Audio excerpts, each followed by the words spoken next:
Está en Cadena Campus, ¿vale? Las grabaciones. Bueno, en principio, ya repito, buenas tardes. Si hay algún problema con el sonido, ya me lo decís. De momento parece que está todo conectado. Estamos en la página 185. Vamos a terminar la parte más general, que sería el tema más teórico, porque a partir del siguiente tema ya es más sencillo porque ya son las emociones concretas, las emociones discretas, ¿vale? Ya se habla de emociones como el miedo, la ansiedad, la felicidad, el asco, la envidia, etc.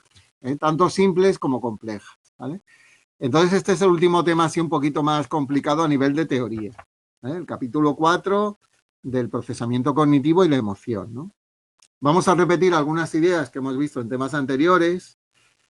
Por ejemplo, la idea de Ledoux, de que hay una vía rápida de procesamiento emocional muy instintivo, por debajo de la conciencia, y hay otra vía más lenta, ¿vale? De procesamiento, y ahí hay diferentes teorías, ¿de acuerdo? Bueno. En la página 187, pues empieza con una introducción, donde se habla de las diferentes propuestas, así en términos generales, ¿no? Por ejemplo, aparece una idea de Zayong, que ya lo hemos visto en temas anteriores, de que algunos autores eran más partidarios de que la emoción y la cognición iban en paralelo, iban como procesos independientes. Pero la mayoría de los autores que vamos a ver aquí no opinan que son independientes, sino que ambos, la emoción y la cognición, se influyen mutuamente, como siempre decimos, ¿no? Bueno. En la página 188, como siempre decimos, ¿no? Los conceptos, como son temas muy amplios y aspectos teorías muy complicadas, en rojo aparecen, la negrita roja, los conceptos clave que tenéis que subrayar y definir, ¿no? Casi siempre la frase siguiente da la definición que luego vais a estudiar y a memorizar, ¿no? Por ejemplo, en la página 188. Al hilo de esto, comenta el tema que pues, se ha distinguido siempre al hablar de estas teorías cognitivas de la emoción, la diferencia entre un concepto que es procesamiento automático, ¿vale? Estamos en la página 188, y procesamiento controlado, que son las dos negritas rojas que hay, ¿vale? ¿Qué sería un procesamiento automático? Aquí dice sería de abajo a arriba, de abajo a arriba. Es decir, guiado por los datos y no por la cognición. Ese sería algo parecido a lo que llamaba Ledoux el procesamiento de la vía rápida. Algo te influye desde el cuerpo y te produce una reacción automática en el cerebro. Generalmente ahora veréis que es en la amígdala, que es el cerebro intuitivo, emocional, instintivo, el cerebro reptiliano, ¿vale? Pero puede haber un procesamiento, en la siguiente negrita roja, más controlado, de arriba a abajo. Tú intentas pensar, esa valoración cognitiva que hemos dicho siempre, que es intentar ver si la emoción pues, es importante, si afecta a tu vida, si afecta a tus metas. Y ese pensar, ese proceso cognitivo, sería un proceso de carácter voluntario, donde tú sometes a un análisis cognitivo a la emoción y tomas una serie de decisiones sobre si te vas a enfrentar, vas a huir, te vas a dar más importancia o menos. Y eso sería un proceso controlado, ¿vale? Primera distinción, automático de abajo a arriba y controlado de la conciencia, de la cognición, voluntariamente hacia controlar esas sensaciones, ¿no? Bueno, entonces tenemos primer concepto, procesamiento automático frente a procesamiento controlado. Automático sería involuntario, instintivo, controlado, consciente y voluntario. Siguiente punto. Siguiendo esta idea de Zayong, las primeras teorías, las primeras hipótesis, hablan de esta diferencia de una vía rápida de la emoción separada de una vía más lenta de la cognición. Y en la página 189, a partir del punto 2.1, tenemos la hipótesis de Ledoux sobre cómo el cerebro tramita esta vía rápida de la emoción. Esta emoción instintiva, rápida, es como un reflejo emocional, ¿vale? Bueno, vamos a ver a partir de la página 189, que generalmente en la página 190 se explica cuáles son las estructuras cerebrales más importantes. ¿Cuál sería la estructura más importante para Ledoux? Sería la amígdala. La amígdala es la que se activa primero, ¿vale?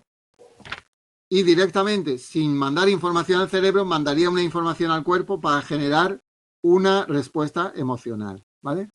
Bueno, una hipótesis relacionada con esta vía rápida que Ledoux propone para la emoción, esta vía rápida donde la información llega a la amígdala y la amígdala ya manda una respuesta emocional al cuerpo sin pasar por la corteza. Recordar que la amígdala es una estructura que está en mitad del cerebro, interna al lóbulo temporal y que forma parte del sistema límbico, y esa zona se llama cerebro emocional, cerebro instintivo, cerebro primitivo, cerebro reptiliano.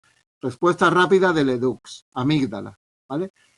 En la página 191 tenemos una hipótesis relacionada con esta que más o menos viene a demostrar también esta idea de Ledoux, de que puede haber respuestas emocionales que no pasen por la conciencia, por la valoración cognitiva. Esta hipótesis relacionada con la de Ledoux es una hipótesis de Zayong que viene en el punto 2.2 en la página 191 y se llama la hipótesis de la primacía afectiva. ¿Vale? ¿Qué significa primacía afectiva? Es un fenómeno que también se denomina, lo veis ahí en la negrita roja, la cursiva roja, priming. Priming. ¿Qué es un priming? A ver, en estos experimentos veis ahí que aparecen dos estímulos, ¿vale? Primero, un estímulo que se llama en español facilitador, ¿vale? En inglés se llama el estímulo prime. Este vamos a decir que sería el estímulo inconsciente. Te lo ponen muchas veces muy pocos segundos, muchas veces milisegundos, ¿vale? Porque ese estímulo prime quieren que te influya, pero a un nivel inconsciente, a un nivel subliminal, a un nivel involuntario, ¿vale? Que casi no te des cuenta, no lo proceses a nivel consciente, ¿no? Y luego hay otro estímulo, veis ahí en la siguiente negrita roja, que es el target. Ese es el estímulo que quieren que tú proceses, que te proyectan más segundos, durante más segundos, y te dicen que analices, por ejemplo. Entonces, ¿para qué sirve el priming? Pues ellos quieren demostrar, luego lo leéis tranquilamente este apartado, que aunque sea pocos segundos, y tú no llegues a ser consciente de que has visto esa palabra, de que has visto ese estímulo prime o ese priming, eso te influye a la hora de responder a ese segundo estímulo, que es el estímulo target, que tú sí has visto, que tú sí has procesado voluntariamente. Por lo tanto, el priming es un estímulo que se proyecta durante muy poco tiempo, milisegundos, de forma que se detecta por parte del sistema visual, pero no pasa a la memoria a corto plazo y casi no se percibe de forma consciente. Pero se sabe que influye en nuestra respuesta a ese segundo estímulo target. Por lo tanto, si un prime proyectado muy corto espacio de tiempo influye en la respuesta posterior, quiere decir que aunque no haya un procesamiento consciente, sí hay un procesamiento afectivo automático que no es consciente. Esa sería la primacía afectiva, la respuesta rápida, según Ledoux, de la amígdala. Según Zayong, pues en lo que ha investigado lo ha comprobado experimentalmente con este paradigma que se llama priming, paradigma de priming, ¿no? Paradigma experimental. Bueno, pues tenemos esas dos teorías sobre la independencia de dos procesos. La teoría de Ledoux, donde influye la amígdala en una vía rápida, y una teoría paralela, complementaria, de la primacía afectiva de Zayonc, donde ha demostrado que existe esa vía de procesamiento afectivo que no pasa por la cognición a través del priming, ¿no? Que es el punto 2.2. Bueno, pasamos entonces a la página 192, al punto 3, donde empiezan todas las teorías diferentes a las anteriores, porque hacen hincapié en lo siguiente. A ver, estos autores que vamos a ver a partir de la página 192, en el punto 3, dicen, no es que la emoción vaya por una vía rápida y la cognición vaya aparte después, es que están continuamente interaccionando emoción y cognición, ¿vale? Y la emoción influye en lo que piensas y lo que piensas influye en lo que sientes. Por lo tanto, son mucho más interactivas, mucho más complejas, ¿vale? Estas teorías de la primacía afectiva y la teoría de Ledoux, de la amígdala y la vía rápida emocional, son más sencillas, lo separan las dos cosas. Pero estas teorías van a ver más complejidad. Y vamos a ver algunas, ¿no? Bueno, también se comenta en el punto 3.1 algunos experimentos que se han utilizado, aunque todavía no son teorías, como en la página 193 se explica el paradigma experimental de la búsqueda visual, ¿vale? Que se ha utilizado también en experimentos de emoción, ¿vale? ¿Qué es el paradigma de búsqueda visual? Es un paradigma muy sencillo en el que tú buscas en tu campo visual, tienes que detectar un objeto e ignorar otros. Sería algo así como si aparece una T, pulsas una tecla, pero si aparecen unas S, no aprietas la tecla, ¿vale? Esto sería el paradigma de búsqueda visual que se ha utilizado para experimentar. Bueno, si pasamos a la página 195, vemos arriba que nos ha resumido ya el autor del libro las cosas más importantes que tenemos que repasar luego de cara al examen, ¿no? ¿Por qué es importante el paradigma de búsqueda visual? Nos dice aquí, pues porque hay un resultado que es interesante para la psicología de la emoción, ¿vale? Y es que si hay un estímulo dentro del campo visual que tiene una valencia afectiva, se detecta antes que un estímulo que no sea afectivo. Por lo tanto, si hay una cara que está sonriendo o que está triste, hay una cara emocional, se detectará antes que una cara neutra, ¿de acuerdo? Si hay una serie de palabras neutras y en medio hay una palabra emocional, se va a detectar siempre antes la palabra emocional, ¿de acuerdo? Esa sería la idea importante, ¿eh? Aquí entonces en el cuadro 4.1, una vez que leáis los apartados donde se explican muchos detalles, muchos experimentos, esa lectura es interesante para comprender. Una vez que ya habéis comprendido el cuadro 4.1, os indica lo que tenéis que tener claro de cara al examen, ¿vale?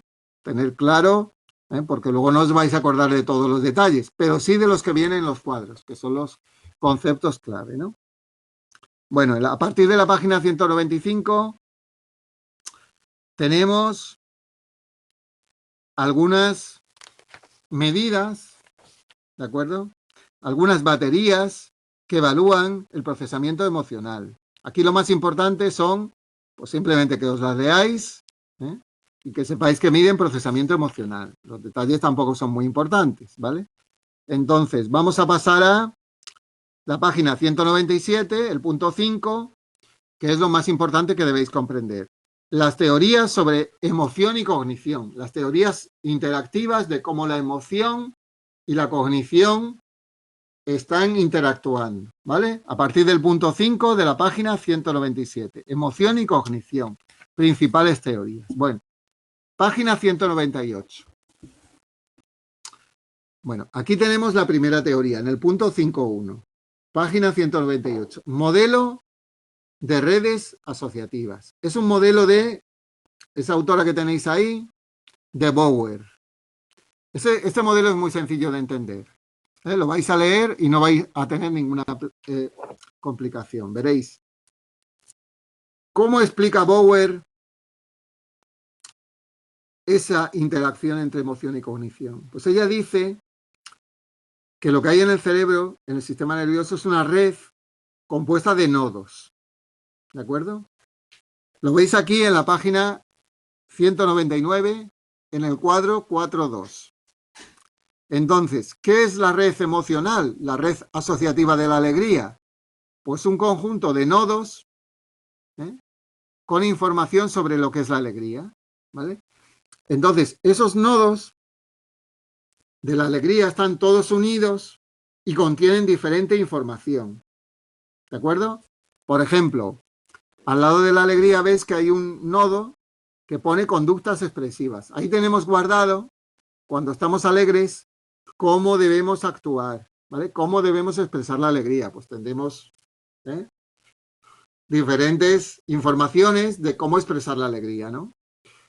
Ahí tenemos también guardada información fisiológica de qué sentir, a través del cuerpo, a través de las hormonas, qué sentir cuando uno está alegre, ¿no? Eso sería algo involuntario, evidentemente, pero es una información de esa red, de la alegría. Luego tenemos información conceptual. Veis que ahí tenemos una etiqueta verbal. Es decir, que ahí cuando sintamos esa conducta y esa respuesta fisiológica, nos va a surgir la etiqueta qué contento estoy, ¿vale? Y luego tendremos eventos de alegría unidos ahí. Es decir, todos esos nodos forman parte de una red que llamaríamos la red emocional de la alegría. Toda la información sobre la alegría. Eventos alegres de nuestra vida, gente que nos alegra la vida, que pone ahí actores y acciones, cosas que nos hacen alegrarnos, películas que nos gustan, etc. ¿Vale? Bueno, entonces, ¿cuál es la utilidad de esta teoría? A ver, esta teoría está muy utilizada para explicar, por ejemplo, lo contrario de lo que estoy diciendo, la tristeza, ¿vale? La depresión. ¿Por qué cuando una persona está triste? Estamos en la página 199, en el cuadro 4.2. ¿Por qué cuando una persona está triste recuerda cosas tristes, ¿vale? Adopta expresiones tristes? Pues Bower dice que esa red de nodos de la tristeza se activan todos, ¿vale? Y se hacen respuestas fisiológicas tristes, de tristeza, se pone una etiqueta verbal y se dice estoy triste por esto, etcétera, etcétera, etcétera. Es decir, que entras en un bucle donde todo lo que es tristeza se comunica, se retroalimenta, y por eso se ha utilizado mucho, por ejemplo, para explicar la rumiación, la depresión, el fenómeno ese de que cuando entro en un estado de tristeza parece que no puedo salir de ahí porque todo lo que se me ocurre es triste, ¿vale? Para eso se ha utilizado mucho este modelo de redes asociativas, ¿vale? De Bower. Ahora, ¿qué problema se le ha achacado? ¿Qué crítica se le ha hecho? Que viene también aquí al final de la página 199. A ver, que parece que mezcla en el mismo plano, sin distinguir demasiado, ¿vale? Pues cosas que son muy diferentes, ¿no? ¿Cómo aparecen? Como los mismos nodos, que no aclara mucho, ¿no? Una respuesta fisiológica, una etiqueta verbal cognitiva, una conducta, un recuerdo, es decir, que parece que mezcla. Y entonces dice aquí, pues, hombre, hay cosas que no pueden explicarse muy, muy claramente con este modelo, ¿no? Porque toda la información sobre una emoción está agrupada por emociones. Toda la información de la alegría, toda la información de la tristeza, toda la información de la vergüenza, toda la información de la ansiedad, etc. ¿Vale? Pero bueno, para estudiar es un modelo muy sencillo de comprender, ¿vale? El modelo de redes asociativas de Bower. Siguiente. El afecto como información. Página 200. Bueno, veis ahí que hay una teoría diferente a la de Bower, donde en el punto 5.2,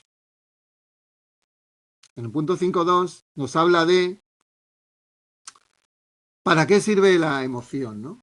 Y lo que dicen los autores Swartz y Clore es que la emoción nos sirve para informarnos, ¿eh?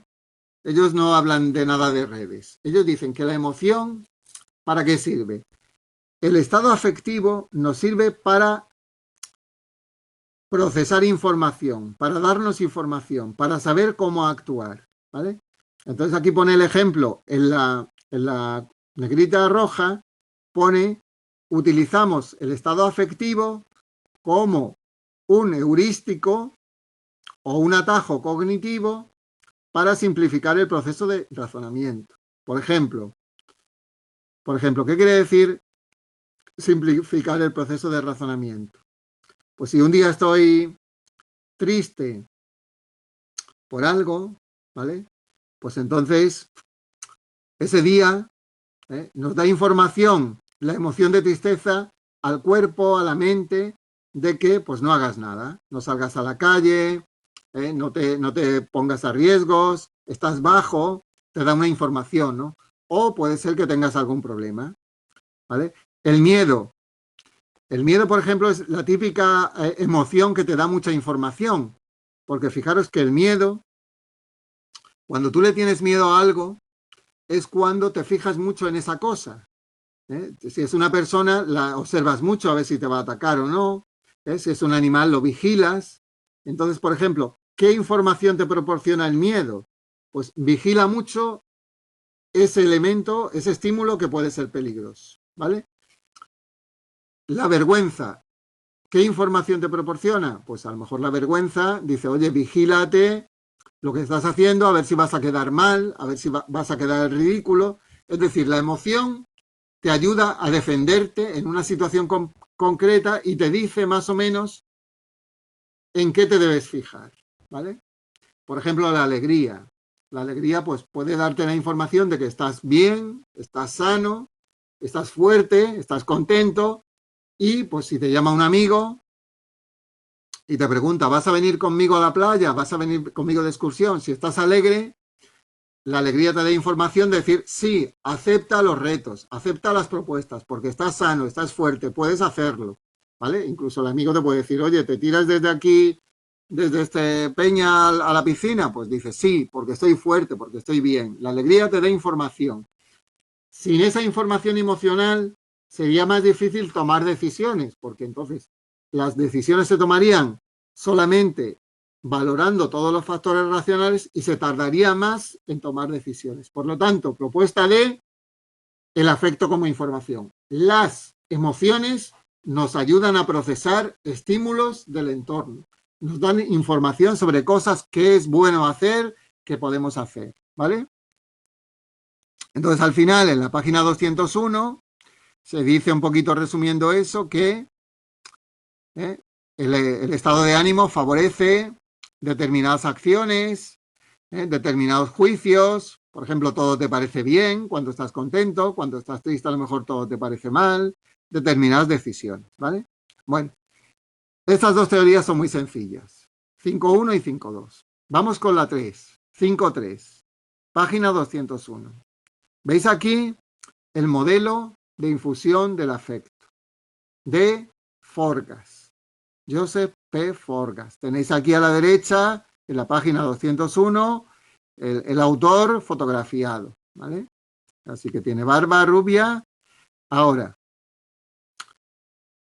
la teoría de Forgas es un poquito más complicada, porque él dice que sí, como todas estas teorías, el afecto influye sobre la cognición, sí. Influye sobre la mente, sí, pero de 4 formas diferentes, a lo largo de un continuo, ¿de acuerdo? Es decir, la emoción influye de 4 formas diferentes, de 4 formas básicas, a la cognición, ¿vale? Vamos a verlo en un esquema en la página 202 y 203, ¿vale? En la página 202 la tenéis la representación gráfica de esas 4 formas de interacción entre emoción y cognición, que veis ahí en la página 202, en el cuadro 4.3, que se llaman, esas 4 formas de influir la emoción en la cognición se llaman procesamiento directo, la primera, o de acceso directo. Procesamiento motivado, la segunda, y procesamiento heurístico, la tercera, y procesamiento sustancial, la cuarta forma de interacción entre emoción y cognición. Bueno, vamos a la página 203, las tenéis explicadas las 4 y vamos a comentar en qué consiste cada una, ¿de acuerdo? A ver, que luego la podéis repasar con el cuadro, con el esquema, ¿vale? La primera, la que Forgas llama acceso directo, ¿vale? ¿En qué consiste el acceso directo? Forgas dice que aquí pues es una forma de influir sencilla para tomar una decisión. Entonces, veis que después de acceso directo, dice, el esfuerzo es bajo, es una decisión sencilla y una tarea cerrada, una tarea simple. Y pone un ejemplo. ¿Cuándo se utiliza el acceso directo de la emoción en la cognición? Por ejemplo, cuando elegimos un autobús, ¿vale? Simplemente es una tarea muy sencilla, un acceso directo. Esto casi, ¿por qué se llama acceso directo? Porque lo hacemos casi sin necesidad de esforzarnos en pensar nada. Lo hacemos casi automáticamente, ¿no? Tiene la característica de que hay poca implicación emocional, ¿no? Aquí lo dice en el cuadro de la página 202. A la izquierda pone que es una estrategia de baja infusión. Aquí influye poco el estado de ánimo. Simplemente pues coges el autobús de una forma casi automática. Una tarea cerrada y con un esfuerzo bajo. Ni siquiera la tenemos que pensar, ¿vale? Nos dejamos llevar un poquito. Eso es lo que llama acceso directo. Ahora, procesamiento motivado. Vamos a ver cómo influye aquí. Aquí seguimos en la parte izquierda del cuadro. Baja influencia del ánimo. ¿Qué diferencia hay? La tarea también es muy concreta, es una tarea cerrada. ¿Qué diferencia hay? Pues que el esfuerzo es un poquito más alto, el esfuerzo cognitivo que se tiene que hacer en el procesamiento motivado, ¿vale? ¿Qué ejemplo pone Forgas de procesamiento motivado? Pues que en una situación queremos hacer algo porque tenemos una meta en esa situación. Por ejemplo, estamos en una película de risa con unos amigos y de pronto nos acordamos de algo desagradable. Por ejemplo, tenemos que pagar una multa. ¿Qué es? Entonces, tenemos que hacer el esfuerzo para decir, vale, voy a reprimir este recuerdo. No es el momento de pensar en la multa. Quiero centrarme en la película y reírme con mis amigos. Eso sería procesamiento motivado. El objetivo es muy concreto, pero aquí el esfuerzo es un poquito mayor, ¿no? Sería un procesamiento motivado y se llama motivado porque responde a lo que tú quieres hacer en esa situación, ¿de acuerdo? Aquí tampoco influye demasiado el ánimo, simplemente tú intentas controlarte, la emoción no es muy alta. Entonces las dos primeras, veis que están en la parte de la página 202 de la izquierda, estrategias de baja infusión de ánimo. No es una estrategia donde la emoción influya mucho en la cognición, en esos dos primeros supuestos de Forgas, ¿vale? Pero ahora vamos a pasar a la parte derecha del cuadro, de la página 202, ¿vale? Ahí pone Forgas, la parte derecha, estrategias de alta infusión. Quiere decir que ahí el estado de ánimo va a influir mucho en lo que hagamos. ¿Por qué? Porque van a ser tareas abiertas. Y en las tareas abiertas, las tareas cerradas siempre las hacemos igual. Entonces no influye mucho el estado de ánimo. Pero las tareas abiertas sí es muy diferente cómo las hacemos según si estemos tristes o contentos. Por ejemplo, si nos dice un profesor, hacer una poesía, ¿vale? Pues sería una tarea abierta y va a influir mucho el estado de ánimo. Ahí es donde entran las estrategias de alta infusión, quiere decir de alta influencia del estado emocional, ¿vale? Porque son constructivas y están abiertas a nuestro estado emocional. Nos puede decir el profesor igual, hacer un dibujo en el colegio. Como es una tarea abierta, va a influir mucho en nuestro estado de ánimo. Un niño contento va a hacer un barquito en la playa. Un niño triste va a hacer una escena de violencia o de agresividad, ¿no? Bueno, dentro de las tareas abiertas donde va a influir mucho la emoción, por eso Forgas lo llama de alta infusión del ánimo, vamos a tener dos tipos. El tipo C, procesamiento heurístico, donde la tarea es abierta, como estamos diciendo, pero el esfuerzo es bajo, ¿vale? El esfuerzo es bajo. Por ejemplo, ¿cuándo tenemos que hacer un esfuerzo cognitivo bajo? Aunque nos influya el ánimo, cuando nos hacen una encuesta, ¿no? Nos dicen una opinión, pues a lo mejor pues no nos cuesta trabajo, pero bueno, si estamos tristes, pues cogemos una opción y si estamos contentos, elegimos otra. Pero el esfuerzo es bajo, ¿no? Y el último ejemplo es el de el procesamiento sustancial. Aquí la tarea sigue siendo abierta, por lo tanto va a influir mucho la emoción y el esfuerzo es muy alto. Entonces, ¿qué tipo de tarea es? ¿Qué tipo de supuesto plantea Forgas? ¿Dónde influye más el estado de ánimo?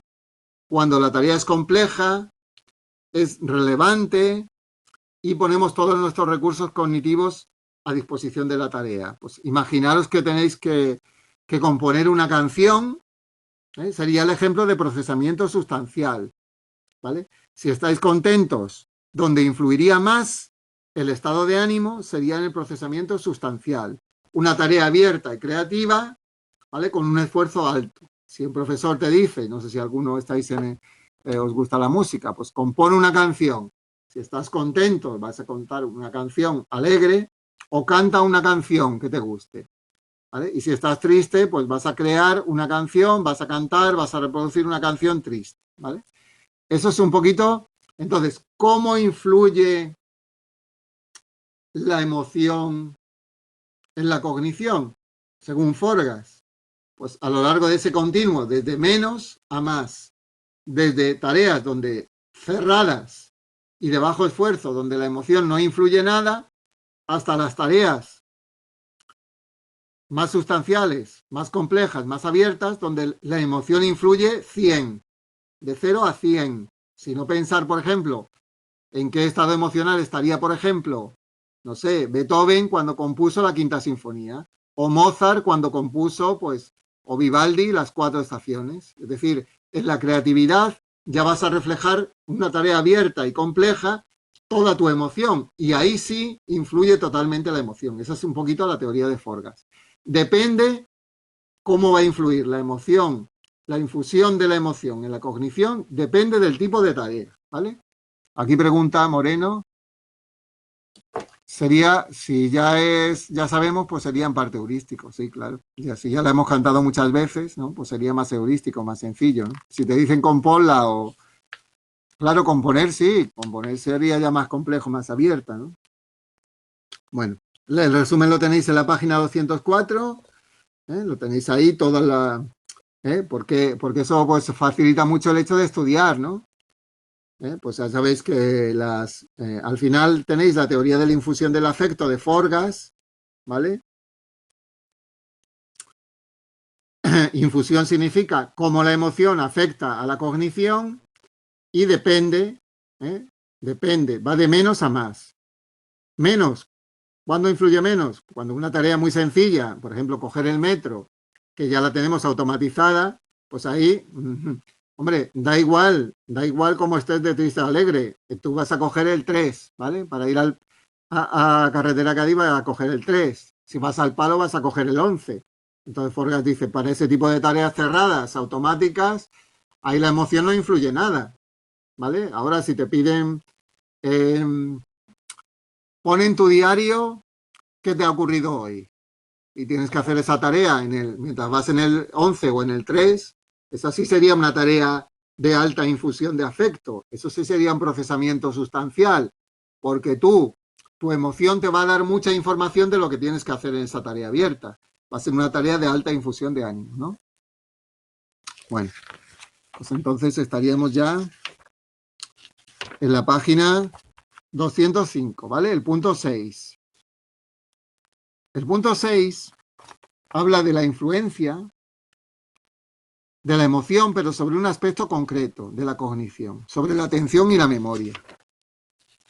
Bueno, y esto, aquí vamos a ver una teoría que ya vimos la semana pasada, ¿vale? Que vais a ver repetida En este punto 4, ¿vale?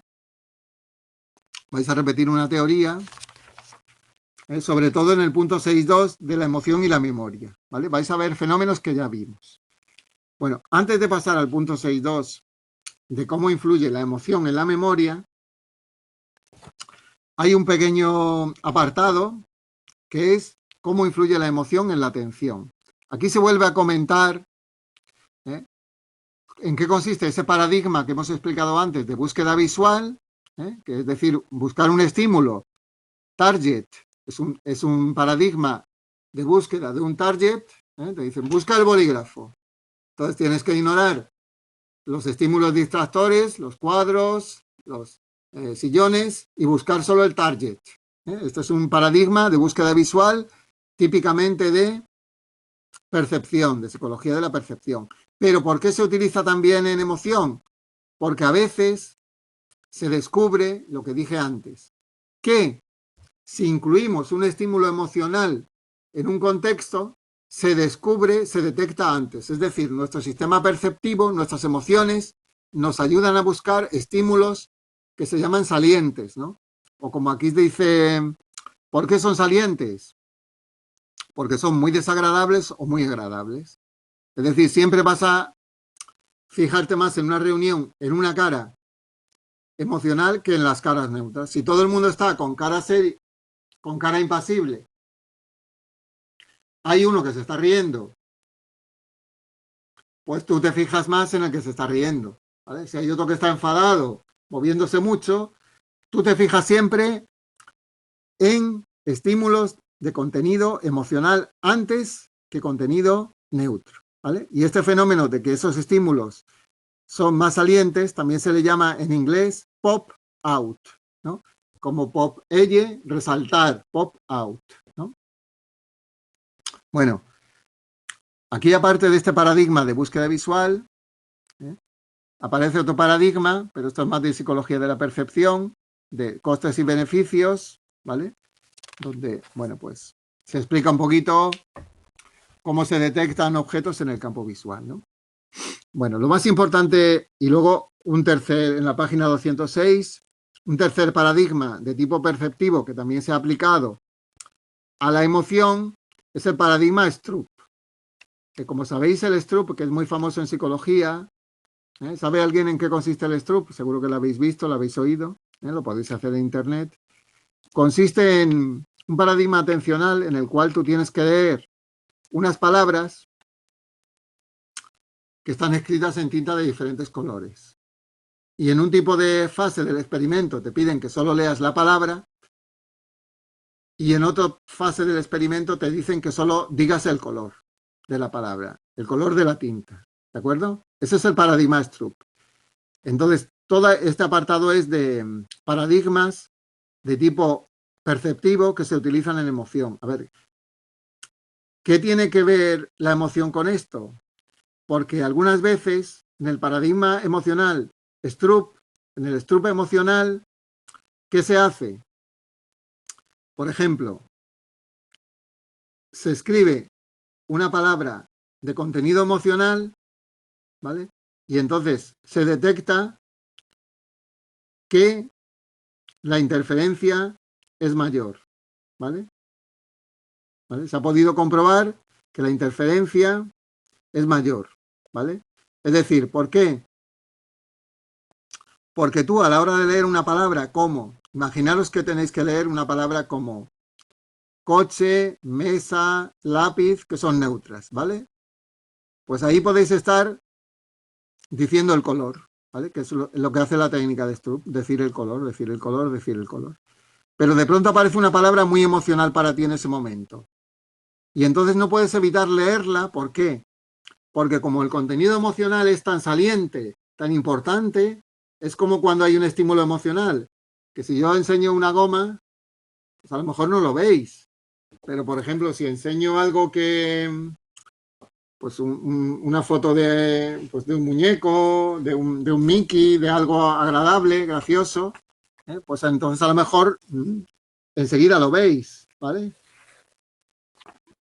Entonces eso sería el fenómeno del resalte de los estímulos emocionales y no se os olvida que lo habéis visto. Pues ocurre igual con el Stroop. Si tú de pronto te pones una palabra muy desagradable o muy agradable, tú ya te quedas ahí parado atendiendo a esa palabra porque no puedes decir, solo veo el color, es que la mente se te va a la palabra emocional, lo emocional resalta más, ¿no? Por ejemplo, en el ejemplo que os he dicho aparece goma, lápiz, coche y de pronto aparece la palabra funeral, ¿no? O muerte.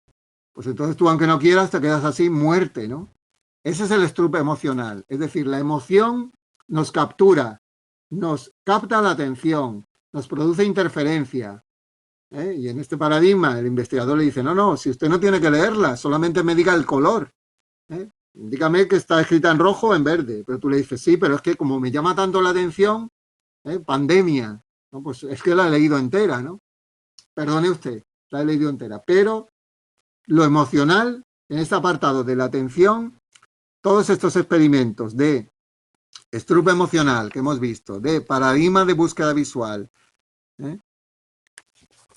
indican que lo emocional capta mucho más la atención que lo neutro, ¿vale? Que los estímulos neutros. Y ahora vamos a entrar en el punto 6.2, que es el que digo que ya en el tema pasado estuvimos hablando. Entonces vamos a explicar lo más importante. A partir de la página 207 vienen las teorías de cómo influye la emoción en el recuerdo pasado, ¿vale? Y vamos a ver una teoría muy fácil de acordarse y muy interesante. La más interesante, ¿cuál sería? La más interesante es que leáis muy detenidamente en la página 208, el punto 622. Recuerdo congruente con el estado de ánimo. Porque ese es el fenómeno. ¿Veis que hay que lo repite? Que lo explica muy largo, lo explica muy bien, porque es un fenómeno que se ha experimentado mucho y es muy importante. Vamos a decir en qué consiste y este es el punto más importante, ¿no? De esta página de este apartado de emoción y memoria, el punto 622, ¿vale? De recuerdo congruente con el estado de ánimo. Ese es el fenómeno más importante. Vamos a definir el punto 621, pero no es tan importante, ¿vale? Simplemente codificación congruente con el estado de ánimo. ¿Qué significa codificación congruente? ¿Vale? Pues en la segunda frase ya lo podéis subrayar, ya lo tenéis definido. Al lado de la foto de Paula Niedenthal. Dice aquí, 621, codificación congruente con el estado de ánimo. Tendemos a fijar, en la segunda frase, tendemos a fijar mejor el material, es como el aprendizaje, ¿vale? Congruente con el estado de ánimo, cuya valencia afectiva tiene más afinidad con el estado de ánimo en que nos hallamos. Es decir, si tú estás viendo una película, una comedia, y estás contento, te vas a fijar más en la película y vas a aprenderte mejor el argumento, ¿vale? Esto ya pusimos un ejemplo en el tema anterior, ¿os acordáis? ¿Vale? Que una historia donde el protagonista era feliz, se quedaba más en sujetos que tenían estado de ánimo felices. Entonces, con eso es suficiente, esa es la idea central, ¿no? Se aprende mejor aquello, se codifica mejor aquello que coincide con tu estado de ánimo actual, ¿no? Si tú estás contento y te pones a ver una película triste, pues no le prestas atención y no te aprendes nada de lo que ocurre, ¿vale? Codificación congruente con el estado de ánimo. Punto 621. Entonces, vamos al punto más importante. 622. Recuerdo congruente con el estado de ánimo, ¿vale? Este fenómeno es el más estudiado, el que más se ha comprobado y el que igual explicamos la semana pasada, ¿vale? Os lo podéis explicar por el tema 4 o por el tema anterior. Da igual, por uno que otro, no hace falta que lo estudiéis dos veces, en uno de los dos temas. ¿En qué consiste? Veréis, si tú estás triste, ¿cómo va a influir eso en tu memoria? ¿Qué tipo de recuerdos? Imaginaros ahora que os quedáis muy tristes, os ha pasado hoy algo negativo, por ejemplo, habéis perdido las llaves, habéis perdido la cartera, nadie os ayuda a encontrar las llaves ni la cartera, habéis perdido 50 euros. ¿vale? No encuentras a nadie que te pueda ayudar, te quedas ahí sentado en tu casa, entonces tú estás triste y empiezas a acordarte de cosas que te han pasado. ¿Qué cosas van a acudir a tu memoria, a tu recuerdo?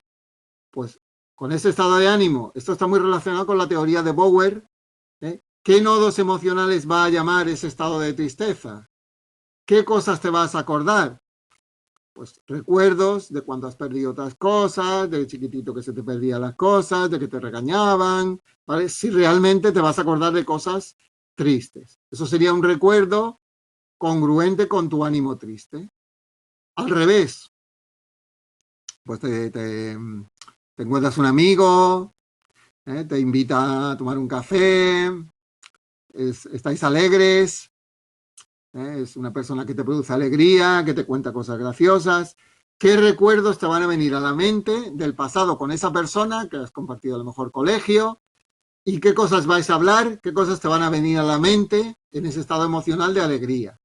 Pues todos unos recuerdos congruentes con ese estado de ánimo, de alegría, ¿vale? Vais a contar chistes, anécdotas, experiencias, excursiones, etcétera, ¿vale? Entonces, fenómeno muy robusto, muy estudiado, y muy reproducido en el laboratorio. Recuerdo congruente con el estado de ánimo. Bueno, nos queda el punto 623 de la página 210, ¿vale? A ver, ¿en qué consiste el punto 623? El recuerdo dependiente es un fenómeno parecido, pero que está menos demostrado.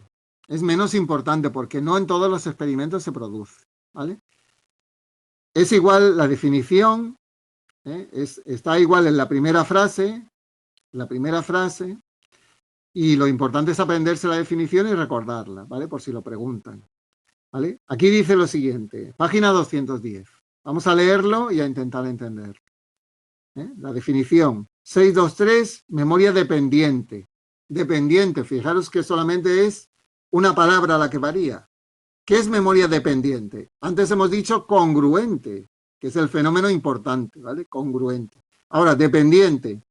Aquí dice, ¿qué es la memoria dependiente? Algo, fijaros, esto es mucho más sutil, mucho más difícil de demostrar. Algo que tú has aprendido un día que estabas contento, ¿vale? Se puede recordar mejor otro día que vuelvas a estar contento, ¿vale? Entonces vosotros diréis, pero esto se puede confundir con lo anterior muy fácilmente, sí, por eso aquí sigue explicando el tema que no está clara la distinción entre los dos fenómenos. Por eso lo importante es el anterior, ¿de acuerdo? Pero siempre subrayar esto. La definición de dependiente del estado de ánimo es algo aprendido. Imaginaros que estáis ahora estudiando un tema de una asignatura. Ese día estáis contentos, ¿vale? Entonces, algo aprendido con ánimo contento lo vais a recuperar mejor si el día del examen estáis contentos. Eso es memoria dependiente. Es decir, el estado de ánimo, ahí no influye el material, el contenido, como en el ejemplo anterior. Aquí influye solamente el estado de ánimo que tenías durante el estudio y durante el examen, durante la codificación y durante la recuperación. Si estabas contento y estás contento el día del examen, lo vas a recuperar mejor. Pero como ya digo, este fenómeno no está totalmente comprobado. Es difícil es muy sutil, ¿vale? Bueno, vamos a ver. El punto 7, para terminar. ¿Cómo influye la emoción en algunos procesos mentales? Por ejemplo, en la categorización. Aquí tenéis a la investigadora en la página 213, la investigadora Alice Isen, ¿vale? Que ha hecho muchos experimentos sobre cómo influye la emoción positiva en las categorías. Veréis. Esto es muy sencillo de comprender. Isen ha estudiado mucho la emoción de la alegría, que es una emoción que como hemos visto en teorías anteriores, nos da una información. La alegría generalmente nos hace ser más creativos, más libres, más expansivos, y entonces nos hace ser más laxos, no tan exigentes, ¿vale? Aceptamos todo. Y entonces lo que dice Isen, y aquí lo tenéis en la letra negrita roja en mitad, es que cuando tienes que hacer una tarea de categorización, eres mucho más flexible si estás alegre que si estás triste. Quiere decir que te preguntan, oye, ¿vale esto? Pues si estás alegre, es más posible que digas que sí. Pero si estás enfadado o triste, eres más estricto y dices, no, eso no me vale. A mí eso no me lo traigas. Eso te lo llevas y lo traes bien hecho. Entonces, Isen lo que dice es, cuando tenemos que incluir algo en una categoría, ¿cómo va a influir la emoción? Si es positiva, vamos a ser más flexibles y vamos a admitir más elementos en la categoría, ¿vale? Por ejemplo, pues vamos a meter entre las aves al avestruz.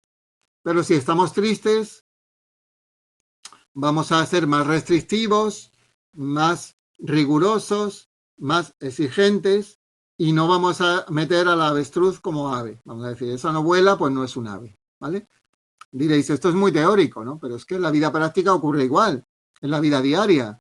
Si la alegría promueve flexibilidad cognitiva, alguien te dice, mira, yo no puedo llevar una ensalada de lechuga y tomate mixta, como te prometí. ¿Te importa que lleve una ensaladilla rusa? Pues si estás contento, dices, vale, vale, llévame lo que quieras, no pasa nada. Si hay mucha comida, ¿vale? Ahora imagínate, eres más flexible cognitivamente. Ahora imagínate que estás enfadado, está decepcionado la gente, va a ir poca gente, ¿no? Pues entonces te llama la amiga y te dice, oye, que no puedo llevar la lechuga y el tomate, como dije, que solo he comprado una ensaladilla rusa, ¿te importa que la lleve? Pues ya estás enfadado, pues ya no eres tan flexible, ya dices, no, no, no, a mí no me traigas cosas que engorden o que tengan grasa, a mí o me traes, puede ser al revés también, ¿eh? O me traes lo que yo te dijo o no vengas. El estado de tristeza es más restrictivo, ¿vale? O de enfado o de ira, ¿no? Esa es la investigación de Isen, que he puesto este ejemplo así de andar por casa, vamos a decir, ¿no? Más coloquial, ¿no? Ella lo estudió sobre todo con categorías de tipo semántico, que lo podéis leer ahí, ¿no? Entonces, en la página 214, otra vez la letra roja de la página 214 nos indica esta idea. El afecto positivo influye,